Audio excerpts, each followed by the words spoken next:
E finalmente, para surpresa de muitos, ministro Fachin parte para cima de ministro Alexandre de Moraes, de Gilmar Mendes e do Dias Toffoli. Na primeira sessão do Supremo Tribunal do ano, o ministro Fachin surpreendeu a todos. E agora vocês vão ver aqui, nós vamos mostrar. Olha só, pessoal, o Moraes não gostou nada disso e o Gilmar Mendes, que é o decano ali, o mais velho, ficou enfurecido com essas palavras do Fachin, que parece que agora ele colocou mais lenha na fogueira, ele não vai aceitar essa confusão que está acontecendo ali com alguns ministros envolvidos aí com escândalos. E o ministro Fachin agora parece que lavou a alma do povo brasileiro. Finalmente, pessoal, parece que alguma coisa mudou por ali. Nós vamos mostrar isso aqui porque é realmente surpreendente o que está acontecendo ali em Brasília, pessoal. Mas antes, eu quero te pedir para dar um like neste vídeo, para se inscrever aqui neste canal, porque esse vídeo está bombástico. E já coloca aqui nos comentários, pessoal, o que você achou do comentário do Fachin ali no Supremo Tribunal e se esse ano as coisas vão ser diferentes. Confira aí, o deputado Gustavo Gaia vai trazer para nós só o melhor momento desse discurso e você vai ficar de queixo caído. Veja só. Hoje é um dia muito triste para o Brasil. Hoje se iniciam os trabalhos na nossa Suprema Corte brasileira. Aquela responsável por proteger bandidos, prender inocentes e instaurar uma ditadura do judiciário. Mas algo diferente aconteceu nessa sessão inaugural, uma sessão solene. Estavam ali todos as grandes figuras da política brasileira. Alcolumbre, Hugo Mota, o Simonetti da OAB, o Gonê da PGR, estava todo mundo ali. E aí, como de praxe, o Fachin faz o seu discurso inicial. Fachin tinha duas opções nesse momento. Fingir que nada está acontecendo, que o Brasil não vê o STF como uma das principais ameaças à nossa democracia e uma rejeição crescente, ou poderia falar dos avanços da Suprema Corte, falar em autocontenção e falar do código de ética, que deve ser imediatamente adotado por esse grupo de pessoas que dizem ser juízes. Por um lado, ele se submeteria, seria submisso a Gilmar Mendes e Alexandre de Moraes e Dias Toffoli, fingindo que nada está acontecendo. Por outro lado, ele compraria a briga para resgatar o mínimo de credibilidade da Suprema Corte. Fachin escolheu o lado do confronto. Querendo ou não, na sua fala, que eu separei um trecho aqui de 4 minutos e meio, nesse trecho fica claro que ele mostra que não dá mais para o STF continuar indo do jeito que está.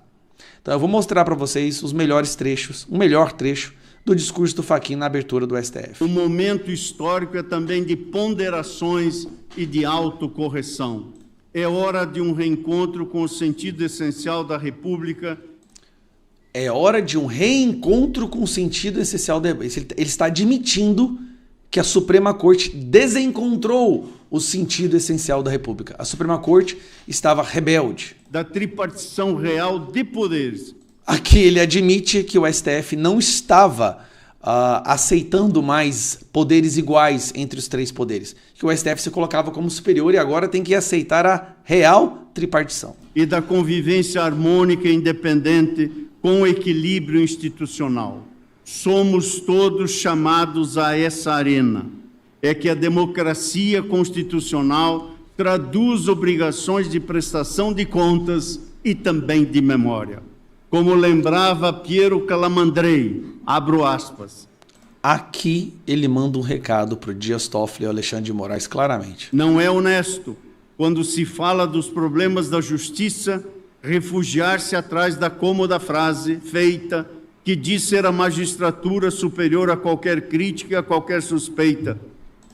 Lembrando que semana passada o Alexandre de Moraes disse que uma matéria do Metrópolis era criminosa, porque estava falando sobre as visitas dele com o Vocaro. Como se os magistrados fossem criaturas sobre-humanas, não atingidas pelas misérias desta terra e por isso intangíveis. Quem se contenta, acrescenta Calamandrei, com essas tolas adulações, ofende a seriedade da magistratura, a qual não se honra adulando, mas ajudando sinceramente estar à altura de sua missão, fecho aspas. Basicamente ele está falando que criticar juízes e ministros e a Suprema Corte não é crime e qualquer juiz ou ministro que fale isso é um tolo. Por mais de 3 décadas, esse tribunal se disse presente em graves momentos da vida nacional, com resposta firme pelo Estado de Direito Democrático contra ameaças de golpe.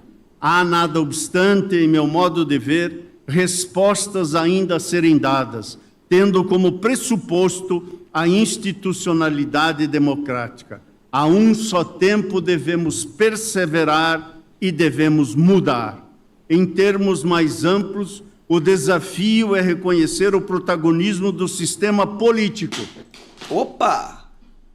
O que você está falando aí? E parece que nesse momento ele até olhou para quem foi pro Cássio Nunes, eu não sei. Tá na hora de reconhecer que o protagonismo numa democracia é dos políticos? Quer dizer que vocês achavam antes que era de vocês?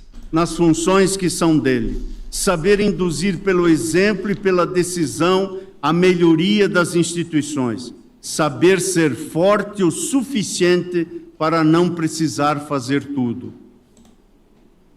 O STF estava fazendo tudo, então? Talvez seja mais difícil do que os desafios anteriores, porque exige não a coragem de agir, mas a sabedoria de calibrar a ação, a paciência institucional da construção.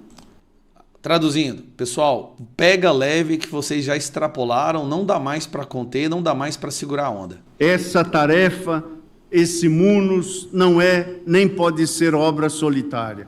A colaboração institucional engrandece a construção colegiada. Unidade não é unanimidade. O que nos une não é a concordância em todas as questões. Ademais, o todo não se confunde com a parte. O que nos une é o compromisso com a instituição. Não, aí eu discordo. O que deveria unir os ministros da nossa Suprema Corte é o compromisso com a Constituição e não com a instituição. Isso é corporativismo. Os senhores e a senhora Carmen Lúcia deveriam ter compromisso com a Constituição e não em proteger uns aos outros. Reafirmo, nesta oportunidade, as metas que orientam a presente gestão. No plano interno, destaca-se a promoção do debate institucional sobre integridade e transparência.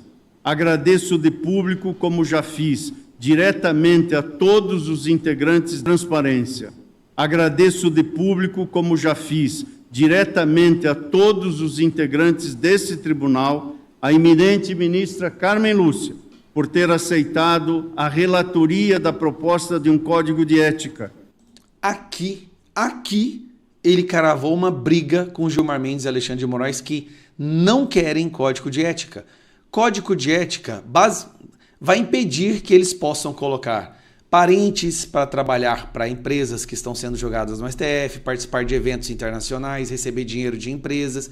O código de ética acaba com o caixa 2 de algumas pessoas, entendeu? Compromisso de minha gestão para o Supremo Tribunal Federal. Vamos caminhar juntos na construção do consenso no âmbito desse colegiado. Impende dialogar e construir confiança pública, porque nesta reside a Construir confiança pública. É porque o povo já não confia mais no STF? verdadeira força do Estado de Direito. Bom, e aí vai. Neste momento, nesse trecho, ele fala duas coisas importantes. Primeiro, ele admite que o STF extrapolou, ele admite que o STF está desgastado, que a população não confia na Suprema Corte, que a Suprema Corte interfere o tempo inteiro no político, e esse é o primeiro ponto. No segundo ponto, ele admite que o STF precisa de um código de ética porque alguns membros ali meio rebeldes perderam a medida, perderam a mão. Né? Escritórios de advocacia de parentes, resorts no nome de laranja, não tem transparência nenhuma. Então tem que ter um código de ética. Porque assim, se eles não cumprirem o código de ética, poderá vir uma punição.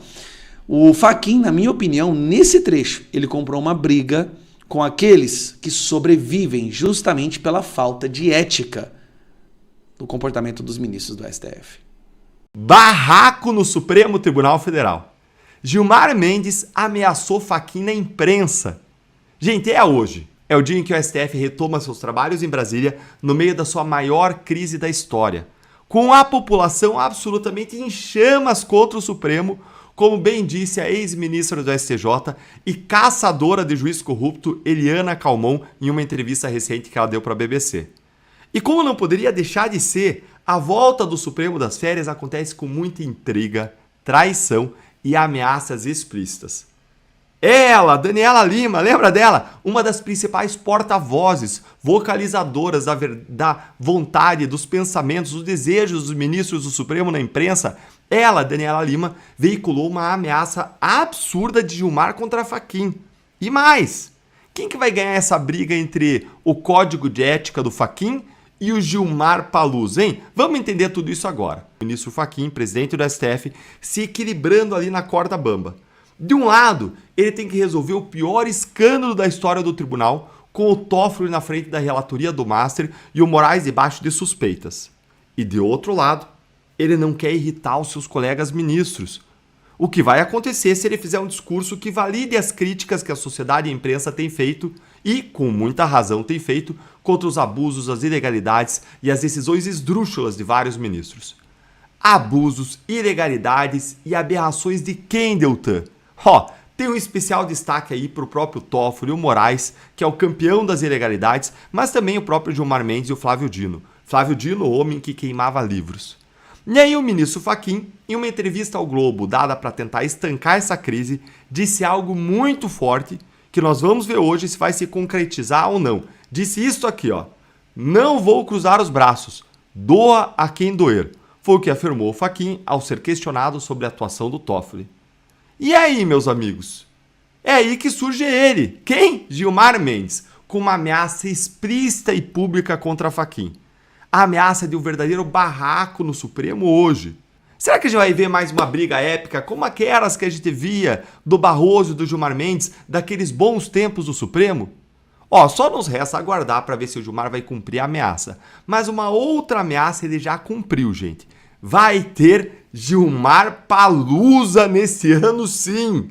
E se você reclamar, você vai parar no inquérito do fim do mundo, viu? Então, fica caladinho aí, entendido? Olha só essa matéria aqui da Gazeta do Povo, Em meio ao escândalo no STF, Gilmar Palusa 2026 está confirmado, confirmadíssimo. É ou não é um escárnio com a cara do povo? Dá uma olhadinha só nisto daqui, Em meio a uma sucessão de escândalos envolvendo o STF e a crescente pressão pela criação de um código de conduta para magistrados, a 14ª edição do Fórum Jurídico de Lisboa, conhecido como Gilmar Palusa em sua edição 2026, será realizada normalmente. Tá tudo normal, tudo bem aqui no Brasil. De acordo com informações divulgadas nas redes oficiais do evento, o encontro ocorrerá nos dias 1º, 2º e 3º de junho, em Portugal. A mudança de data, tradicionalmente em julho, foi feita para evitar o conflito com o calendário da Copa do Mundo. É claro, né, gente? Ninguém é de ferro, afinal, até mesmo os ministros do Supremo precisam ir assistir aos jogos da Copa do Mundo. Só não sabemos ainda se vai ser em casa ou se vão pegar aí algum jatinho para viajar com os advogados dos investigados, com os próprios investigados, com banqueiros, com fraudadores do INSS. Eles podem querer mesmo ir presencialmente lá nos Estados Unidos. Afinal de contas, nós não temos notícia de que o Trump reverteu o cancelamento dos vistos dos ministros. Mas como nós sabemos, por exemplo, o Toffoli, ele já foi ver a final da Champions League lá em Londres, com seguranças pagos pelos meus e seus impostos. E ontem mesmo, Moraes e Dino foram assistir a vitória do Corinthians sobre o Flamengo no final da Supercopa Rei 2026. Olha aí os dois aí, juntinhos, Moraes, Flávio, tá tudo normal, tudo bem na nossa república. Nenhum escândalo aí para se preocupar. Gente, ministro do Supremo, como vocês veem, também é gente, né? Pois é, pessoal, o que acontece com alguns ministros ali no Supremo Tribunal é realmente vergonhoso. Por quê? Eles vivem a sua vida como se não existisse o amanhã. E aí, no primeiro discurso do ano do Fachin, ele surpreende a todos e vem para cima dos outros ministros que acham, que ali pode tudo, e inclusive ele falou no discurso dele que com uma canetada, um voto monocrático, acham que pode mudar tudo. E esse discurso do Fachin inaugura um novo tempo no Supremo Tribunal Federal, porque agora Moraes, Gilmar Mendes e também o Dias Toffoli envolvido com o Banco Master vão ter que pensar duas vezes antes de fazer besteira, porque o presidente do Supremo Tribunal Federal acabou de fazer um discurso forte ali no Supremo Tribunal, mostrando que esse ano não vai ter bagunça. Agora, você sabe por que o Fachin fez esse discurso ali e botou lenha na fogueira? Porque ele já está daqui a pouco de saída também. Daqui a pouco o Fachin vai sair, inclusive no final desse ano ele já passa a presidência para o Alexandre de Moraes. E antes de passar, ele fala, não, agora eu tô com a bola da vez aqui, eu tô com o microfone na mão, então vocês vão ter que me engolir, vocês vão ter que ouvir. Realmente, o Fachin ele quer instaurar o tal do Conselho de Ética. Pessoal, vocês sabem, como todos os ministros, né, como todos os políticos, eles têm familiares, eles têm parentes, eles têm amigos. Imagina como que fica a moral de um ministro participando ali de tudo, vendo todo esse esculacho que tem acontecido, saído na mídia, né? É resort para lá, é contrato multimilionário para cá. Imagine os parentes do Fachin olhando tudo isso e cobrando, colocando o dedão na cara dele. Então agora ele quer dar uma resposta para a população e durante o seu primeiro discurso ele falou de forma clara e direta sobre arbitrariedade, sobre abusos, sobre avanços de alguns ministros de forma monocrática, achando que ali talvez seja a casa da mãe Joana. E a Daniela Lima, que é a repórter ali esquerdista do sistema que presta serviços ali, né?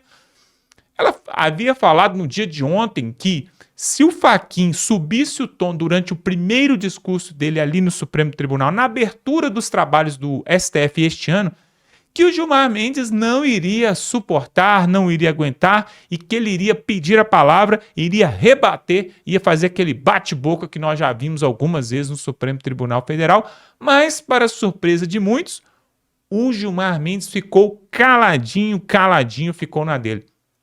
Inclusive, pessoal, existem alguns políticos e até comentaristas políticos também em Brasília que afirmam que o Alexandre de Moraes seria a cria do Gilmar Mendes, ou seja, quem colocou em cena e dá todo o respaldo, faz o escudo ali, a proteção, para que o Alexandre de Moraes possa fazer tudo aquilo que ele faz com uma canetada e ter colocado inclusive Jair Bolsonaro na prisão, porque grande parte disso é mérito dele. Então, as pessoas estão afirmando ali em Brasília, alguns comentaristas, cientistas políticos, falando que o Gilmar Mendes, por ser o decano e por precisar de alguém para ser o garoto propaganda, o porta-voz, elegeu e colocou ali o Alexandre de Moraes como esse escudo. Então, só que acontece o seguinte, que quando chegar 2030, o Gilmar Mendes vai ter que sair, ele vai ter que se aposentar de forma compulsória com 75 anos. E aí, será que a partir de 2030 o Alexandre de Moraes vai ficar sem respaldo? Só que existe uma outra linha de pensamento que também defende o seguinte, que a partir de 2030, os ministros togados, alguns deles, poderiam até participar de pleitos eleitorais, como, por exemplo, para presidente do Brasil. Você já imaginou uma coisa dessa? Agora, aí você pode dizer assim, mas eles não têm popularidade para isso.